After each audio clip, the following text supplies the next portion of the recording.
Marcos mandou R$ 10. Admiro vocês dois, parabéns. Acreditei na onda de direita do bolsonarismo, mas graças ao jornalismo sério igual ao seu, caí na real. Como aprimorei pensamento próprio, só discordo de VC no assunto Israel. Perfeitamente legítimo que discorde, inclusive, né, cara? Pois é. É que, repito, né? Claro que para a pessoa manifestar a discordância, ela teria que detalhar mais essa argumentação, né? O que acontece é que existe toda uma manipulação em relação àquilo que acontece na faixa de Gaza. Tô falando do ponto de vista de informar as pessoas. Eu estou falando do ponto de vista de cobertura de guerra, o que chega para as pessoas em relação ao que acontece lá. Complicadíssimo, inclusive. É um tema complicadíssimo e tal. E uma das coisas que a gente mais faz é justamente refutar narrativas, né? Então, e vigiar, inclusive, a própria imprensa, que também é um dever jornalístico. Então, o que acontece no mundo hoje é que você tem uma imprensa que ecoa muito mais, apesar do que dizem as vozes contrárias, as narrativas do Hamas. E as pessoas são bombardeadas, entre aspas, dessas narrativas o tempo inteiro. E isso constitui o posicionamento que elas têm a respeito da guerra como um todo. Então, assim, quando eu vou fazer essa análise, que é a análise de manipulação de massa para refutar a narrativa, como a imprensa é muito mais anti-Israel, como você tem casos assim muito mais emblemáticos de narrativas falseadas do Hamas que repercutiram mundialmente, como teve essa semana, eu estou ainda para falar até mais a respeito dela. Eu analiso esses casos, a gente traz à tona e tal, para alertar as pessoas que elas estão recebendo via rede social e até via veículos de comunicação um monte de impressões erradas que estão fazendo com que elas tenham determinados sentimentos que elas precisariam reavaliar, como eu tinha falado antes, a partir das informações verdadeiras e das refutações dessas narrativas.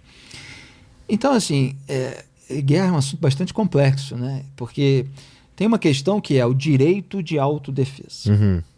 Isso aí, para mim, é uma coisa fundamental. Então, para mim, não existe defesa de Israel, não existe defesa de um governo de Israel, não existe defesa de qualquer país ou de qualquer governo, muito menos de um político individualmente. Existe a defesa de determinados princípios. Então, qual é o princípio que eu defendo em relação a Israel e que eu defenderia em relação ao Brasil? Se o Brasil for atacado por um grupo terrorista e eles matarem 1.200 pessoas e sequestrarem 250 e levarem lá para uma cidade próxima da fronteira do Brasil, mas de um outro território, eu defenderia que o Brasil fosse lá para reagir, para que eles não mais invadissem, não tivessem mais capacidade bélica, militar, para fazer o que fizeram e para resgatar os reféns, claro, com certeza absoluta, eu defenderia. Aí o que aconteceu no caso Israel versus Hamas? Nos últimos 10 anos, pelo menos, na verdade, assim, desde que Israel saiu ali completamente da faixa de Gaza em 2005, aí vem o Hamas, toma o poder da autoridade palestina ali em 2007, e aí você tem o ataque terrorista em 2023, né? Então você tem ali 16 anos em que Israel estava fora da faixa de Gaza. Teve uma tensão ali em 2014, eu até cobri naquela época, tinha acabado assim de entrar em veículo grande de imprensa e tal, e fiz toda uma cobertura já dessas narrativas falseadas que se repetiram nesse episódio de Gaza agora, mas são quase que, fora esse episódio específico ali, quase que 16 anos que eu falei, né? De Israel fora da faixa de Gaza e o Hamas podendo governar a faixa de Gaza para o bem da população palestina, construindo infraestrutura, fornecendo serviços públicos de qualidade, permitindo que as pessoas tivessem lazer. Ali é uma região de praia, uma região maravilhosa, né? Ali, quando você vai a Israel, você vê aquelas praias, e a faixa de Gaza é a continuidade daquilo, né? Então, eles poderiam ter investido nisso. Só que eles não aceitam a existência do Estado de Israel. Eles não aceitam isso. Então, desde a decisão da ONU lá de trás e tal, e eles tentam destruir o Estado de Israel e, por estatuto, né, eliminar os judeus, etc.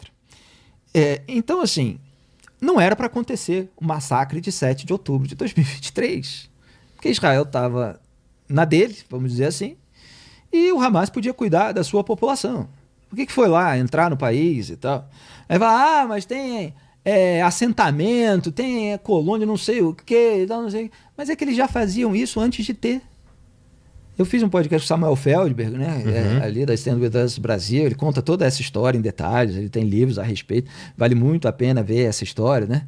E ele fala isso, eles falam de assentamento e tal, que tem uma série de conturbações, uma série de problemas ali, muitas vozes críticas dentro de Israel em relação à postura de determinados governos, determinados políticos. Israel é uma democracia onde você tem... Não existe esse bolo de uma coisa só que se vê de fora, Israel, né? Não, lá eles têm os próprios conflitos. Então, eles já atacavam antes disso. Então isso não é a justificativa para o ataque.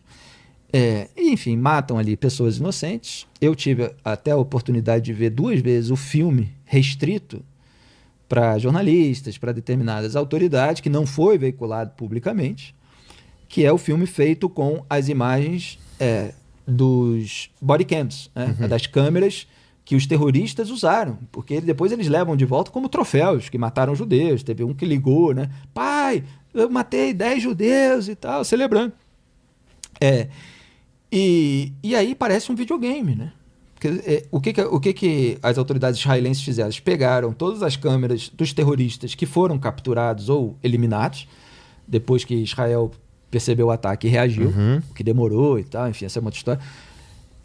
Pegaram as imagens das câmeras de segurança, das estradas por onde eles entram, dos kibbutz, que são aqueles condomínios de casa, misturaram com várias outras, as câmeras internas das casas, inclusive, e tal, e fizeram ali um documentário, montando a história, né?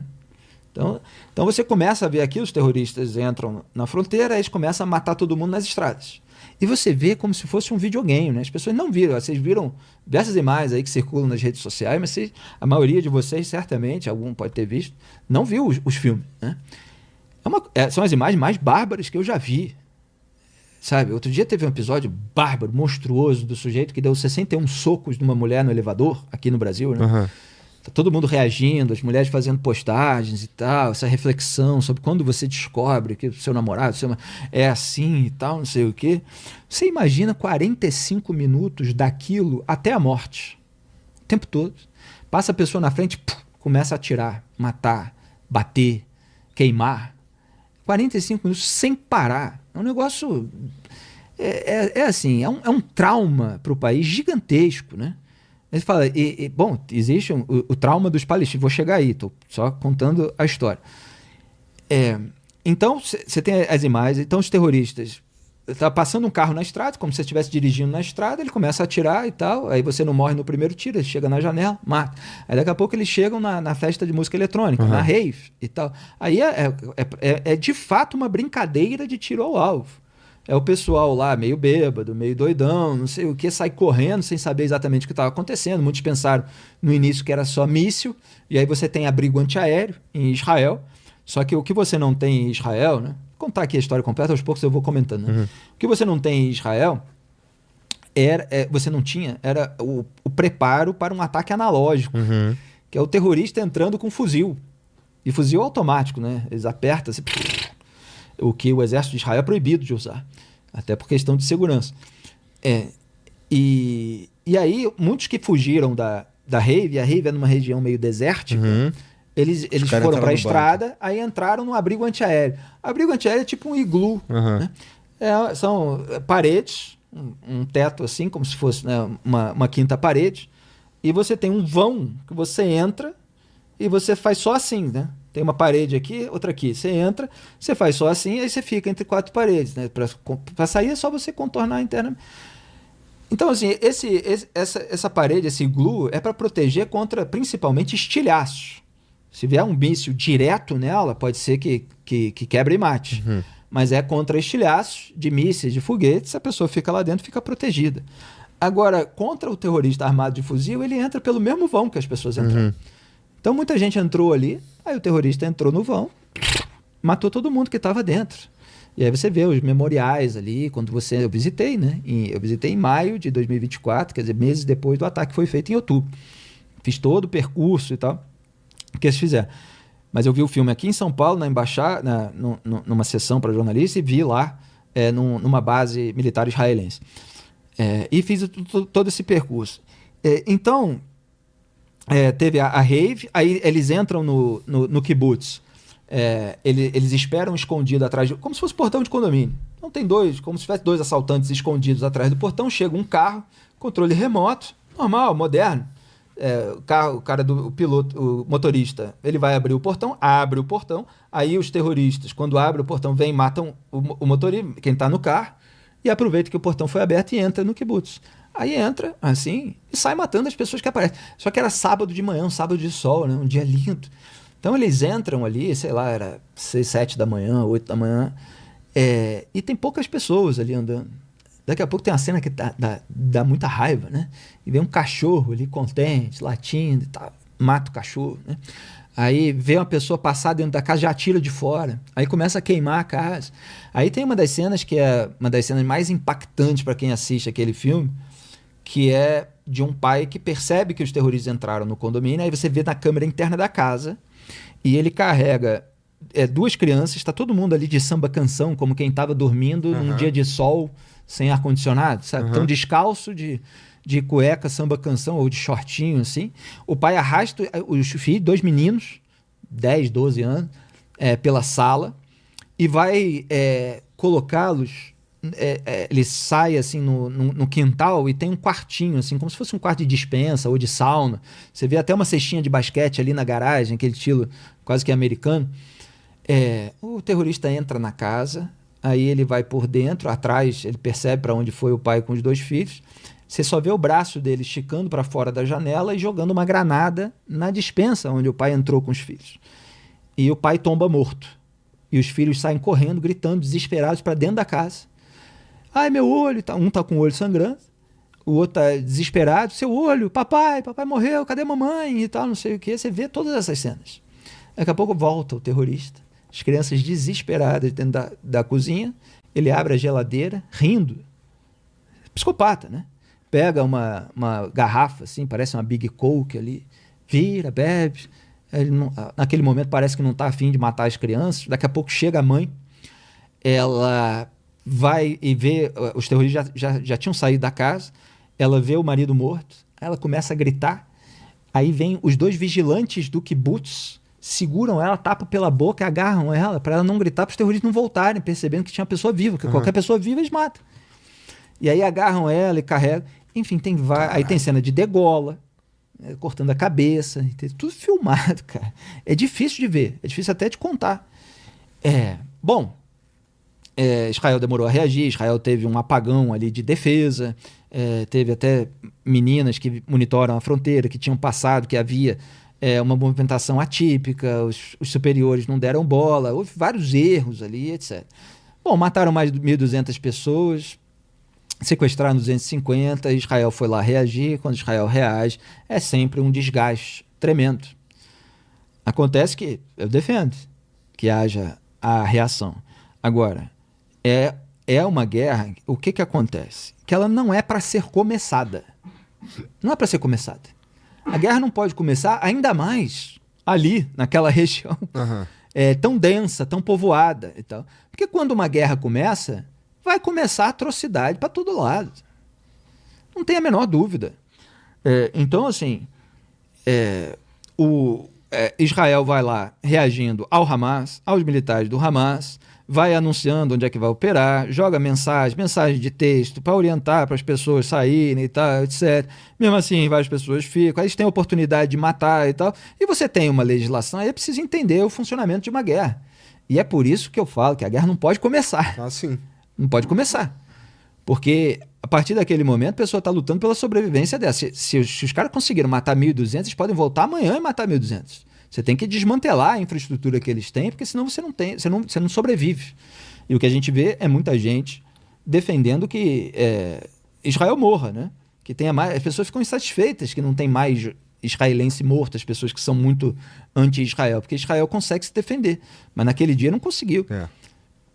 Aí você vai entrando numa área densamente povoada, o Hamas utiliza os palestinos como escudos humanos, eles não querem que ele saia, porque ou Israel não mata porque tem civis, ou mata porque considera que o alvo militar dentro da legislação, estou falando todas as hipóteses, tá? Vou chegar na mais grave, ele é uma vantagem militar que vale o risco das potenciais perdas de vidas humanas, não vou usar nenhum eufemismo aqui, porque isso está previsto na legislação internacional, no direito internacional relativo à guerra. Uhum. Então, se a vantagem militar não for... tem um termo, né, que é proporcionar exageradamente, se as perdas humanas não forem exageradamente desproporcionais à vantagem militar, então o ataque é legítimo, algo assim, não sei se eu estou falando no sentido certo aqui, porque às vezes a gente fala rápido, se é negativo, se é positivo, mas enfim, esse é o problema da guerra. Você vê que o próprio direito internacional prevê que é legítimo numa guerra você alvejar um alvo militar, quer dizer, um membro do exército inimigo, ou do grupo terrorista, no caso, ou uma infraestrutura militar e tal, e eventualmente você matar pessoas inocentes. Porque se o alvo militar ele é valioso, o significado daquilo é que você está defendendo a sua própria população. E eu entendo a dificuldade das pessoas de, em qualquer guerra, entender que as pessoas que estão alvejando o exército adversário e eventualmente matando pessoas inocentes, elas estão fazendo isso porque senão elas morrem. Uhum. Só que se elas não morrerem e elas matarem mais, então elas vão ser culpadas, entende? Elas vão ser atacadas por estarem matando muito. Então você tem um beco sem saída. E Israel escolhe enfrentar. Aí você pergunta, mas Felipe, não tem abuso? Claro que tem abuso. E é execrável que haja abuso. Tem militar que atira com ódio. Tem ataque que é feito de uma maneira aloprada, ou de uma maneira, para não usar a mesma expressão que a gente está usando no cenário relativo a paz, de uma maneira imprudente, inconsequente, né? Irresponsável. Quer dizer, você percebe que existe um alvo ali e tal, mas você faz aquele ataque de uma maneira que vai dar um problema muito maior e tal, não sei o quê. Eu às vezes, quando eu estou explicando assim, como quem explica, eu estou tentando resumir coisas muito complicadas aqui. Como quem explica para uma criança de 10 anos, eu falo o seguinte: pensa no Brasil, no futebol. Vamos fazer tipo Lula e Bolsonaro, que tenta fazer analogia com tudo do futebol. Né? O que é a seleção brasileira? O Brasil é um país... Qual é o esporte número 1? Futebol. Maior paixão nacional, futebol. Quantos brasileiros existem? Né? A população está aí no censo 213 milhões, né? Que a Carmen Lúcia chamou outro dia de pequenos tirando. 213 milhões de brasileiros. Dos 213 milhões, claro que tem muita criança, muitos idosos e tal, mas são 213 milhões e você vai para uma Copa do Mundo com quantos jogadores que vão jogar no time titular? 11. Eles vão errar pra cacete, não vão? E são os 11 melhores dos 213 milhões. Eles dão canelada, eles dão chute para fora, eles dão... Por que as pessoas acham que exército... Não estou falando do exército de Israel, falando de qualquer exército. Por mais treinado que vocês imaginem, são jogadores de seleção, jogadores que têm salário alto, que estão nos clubes grandes e tal, eles erram o tempo todo. Exércitos erram o tempo todo, só que o erro na guerra é drástico, a consequência é terrível, é assombroso, é execrável, né? Então, assim, tem abuso, mas qual é a diferença no trato da morte de inocentes, né? Aí você não pode deixar de constatar uma diferença. Que existe uma diferença moral, vamos dizer assim. Matar inocentes para o Hamas é o objetivo. É o objetivo... Está no estatuto. Está no estatuto, estatutário. Né? É a palavra. E os líderes anunciam isso. Eles discursam a respeito disso. Quando vem uma ação destrambelhada ou perversa de militares israelenses, vem toda a crítica internacional, etc. Abre-se uma investigação em Israel. Porque assim, é difícil falar isso, porque o anti-Israel ele já vai... mas é Israel, não é independente, eles vão encobrir, eles vão acobertar e tal. E, eventualmente, tem como todo país, a gente estava falando aqui de tanto acobertamento, de corrupção, de não sei o quê. No âmbito militar, eventualmente existe. Só que não é sempre, né? Tem casos em que há investigação, você vê o relatório, então quem lê, quem acompanha e tal, percebe que determinados militares são punidos e tal. Mas antes disso, você tem muitas vezes, como aconteceu até 2 semanas atrás, um caso específico, você tem um reconhecimento público. Olha, investigamos e de fato houve um desvio, houve isso, o militar está sendo investigado e tal, não sei o quê, lamentamos o ocorrido, às vezes vem a declaração do Benjamin Netanyahu e tal. Então você tem um país democrático que é pressionado internacionalmente e que apura e responde. É que muitas vezes o que acontece? Vem uma narrativa do Hamas falseada, ela tem um impacto tremendo. Israel, você tem um centro de comando, você tem um órgão independente, você tem uma dificuldade de acessar o terreno da guerra e tal. Então, ele vai começar a investigar. Só que o impacto mundial, todas as manchetes, rede social e tal... Sim. Eu vou citar um episódio específico que é muito ilustrativo disso tudo. Ele já gera um ódio imenso. Aí, semanas, quando você tem todo o resultado, toda a prova, toda a documentação... Muitas vezes vem o resultado de que, olha, não foi nada disso que foi noticiado. Aí a pessoa fala, mas é mentira. Não, mas tem muitas vezes que você consegue verificar. Aí é uma questão de você se dar ao trabalho de verificar. E aí você tem fontes abertas, você tem vídeos, você tem relatórios militares, você tem especialistas militares que estão apurando aquilo, órgãos internacionais de vigilância, etc. Você vai pegando todo o material até chegar a uma conclusão. Aí já é tarde, né? A pessoa ela ficou com ódio por aquela mentira em que acreditou. Então isso acontece também. E aí eu vou citar o exemplo que eu considero um case que deveria ser ensinado em faculdade, que é o exemplo sobre o qual eu escrevi. Já vou voltar à questão palestina, né? Porque guerra é algo muito complexo, tem que mostrar aqui todas as nuances. Então é o caso do Hospital Al-Ahli. Quem acompanha o meu trabalho já está careca de saber. E muita gente até hoje não sabe, né? Então o que aconteceu? Veio manchete no mundo inteiro que Israel bombardeou um hospital e matou 500 pessoas. E isso virou manchete em todos os principais veículos do mundo. New York Times, Wall Street Journal, e obviamente chegou em todos os veículos brasileiros, porque sai das mesmas agências internacionais, e aqui eventualmente vem redobrado o viés ideológico anti-Israel, imprensa majoritariamente depois esquerda. do 7 de outubro, não foi? Um pouquinho. Foi... Cara, não me lembro exatamente a data agora, mas tem o meu artigo em um antagonista. Mas foi mais próximo do começo da guerra. O meu artigo é a retratação da imprensa, entre aspas, retratação, pelo maior vexame na cobertura de Gaza, algo assim. Tá. Israel teria bombardeado o hospital e matado 500 pessoas. Cara, aí eu fui fazer o trabalho jornalístico, né? Baseado em que a imprensa está noticiando isso, porque eu sou diretor de jornalismo de um portal, a gente tem que dar notícia. Notícia o mundo inteiro, né? E eu falei para a redação, não vamos dar essa notícia. Eu estava checando tudo, o único elemento em que todas essas matérias estão se baseando é no Hamas. E hoje mudou pouquinho, mas muitos continuam igual, ainda se atribuía muito ao Ministério da Saúde de Gaza, autoridades de saúde, que é tudo mentira, né? O Ministério da Saúde de Gaza é uma parte do governo do Hamas, é o grupo terrorista, é o Hamas que está soltando aquela narrativa. Vem com essa história de médico e tal, que são a fachada do Hamas para legitimar a sua narrativa. Então isso é comprovado na prática. E aí começou a haver toda a nossa investigação jornalística, aí fontes abertas, aí a Al Jazeera estava falando um negócio a respeito de um vídeo, só que o vídeo não estava mostrando exatamente o que a Al Jazeera, que é anti-Israel, que é uma emissora do Catar, que é um regime que hospeda lá os próprios líderes do Hamas e tal, não sei o que, estava falando. E eu vetei que a gente noticiasse aquilo, porque não tinha notícia, não tinha informação.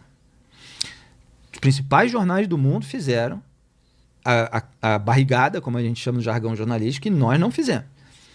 Aí depois veio todos os elementos. Então, não tinha sido Israel, não tinha morrido 500 pessoas e o hospital estava intacto. Havia tido uma explosão na área de estacionamento do terreno do hospital em razão de um foguete errante, de um míssil errante, foguete errante, acho que eles chamam, da Jihad Islâmica, que é um grupo aliado do Hamas de dentro da faixa de Gaza, que atirou para mirar Israel, mas que o foguete foi defeituoso e ele caiu. Ele foi disparado de um lançador de um cemitério e ele caiu no estacionamento. Até hoje não está claro se morreram e quantas pessoas morreram naquele acidente, mas os próprios estudos de local, possibilidade de gente naquele horário e tal, mostravam que eram no máximo algumas dezenas de pessoas. Mas mesmo se tiver morrido, culpa da Jihad Islâmica, né? Do foguete errante da Jihad Islâmica. Mas muita gente odeia Israel por causa de narrativas assim que ganharam mídia, depois foram refutadas sem a mesma repercussão. Então é preciso mostrar a manipulação. Agora, vamos ao ponto dos palestinos. Então, assim, no meu trabalho jornalístico, eu combato o terrorismo do Hamas, as medidas de outros governos que favorecem o Hamas, o discurso de esquerda, de legitimação moral do terror que favorece o Hamas. E eu defendo os palestinos contra o regime opressor do Hamas, que tortura seus próprios cidadãos. Então, assim, o responsável principal tem a dúvida de que é o Hamas. É claro que as pessoas anti-Israel se incomodam com isso. E você vê que existe crítica dentro da faixa de Gaza ao Hamas. Claro que existe apoio. Agora, existe doutrinação, existe uma agência local da ONU que está lá inculcando aquelas ideias. Existe um excelente trabalho do Hillel Neuer, da ONG UN Watch, que vigia a ONU, mostrando os funcionários e professores das escolas administradas pela UNRWA, né, que é a agência local da ONU. O Hillel veio aqui. Pois o quanto eles são pró-Hamas, o quanto eles são anti-Israel, as postagens deles, etc. Então você tem aquele ambiente que favorece aquele apoio, mesmo assim. Quando muitos civis foram saindo pelos corredores construídos pelo exército israelense, foram criticando o Hamas. Teve manifestação interna, né, meses atrás. Nós falamos disso também quando entrevistamos o Hillel Neuer lá no Antagonista, contra o Hamas. Tem os vídeos do próprio Hamas fuzilando seu povo, torturando, né? Eles botam ali, parece um pau de arara que eles fazem. E tal. Então, assim, eles tiveram bilhões de dólares que eles podiam investir na população e eles construíram túneis subterrâneos para atacar Israel, para obrigar Israel a defender o seu povo num cenário de guerra, numa área densamente povoada, em que eles utilizam os palestinos como escudos humanos. Então, se você quer defender a Palestina, a primeira coisa é você combater o Hamas. Você quer defender o Estado palestino, que é absolutamente legítimo. Acontece que esse Estado vai ficar sob o governo de um grupo terrorista que quer continuar torturando, fazendo o seu império autoritário. Então é essa postura que algumas pessoas não entendem, porque elas querem que você vocifere contra Israel o tempo todo, seguindo tudo aquilo que a mídia está falando. E tal. E a gente é objetivo.